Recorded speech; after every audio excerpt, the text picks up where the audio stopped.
Hi mga moms, another mini vlog. So i-share din akong kaganapan atong the night before sa first birthday sa akong anak. So mao na ni mga moms yung mga tapasero ang among katabang diri pag-ihaw sa baboy. So daghan king salamat sa inyo mga sir no nabilar gid pud mo og apil. So na din diri sila sa tangkal mga moms no ila na din ning kapuson ang baboy para dayungan padulong dito sa balay. So struggle is real gid kay diri mga moms no paggapos kay grabe gid buyag kadako sa baboy.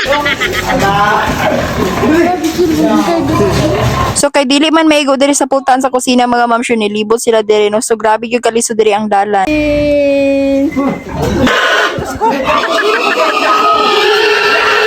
So grabe gyud nila kaloy mga ma'am sure bugat kay baboy pero dugay gyud kay nila naabot diri sa destination kay naglisod sila agi.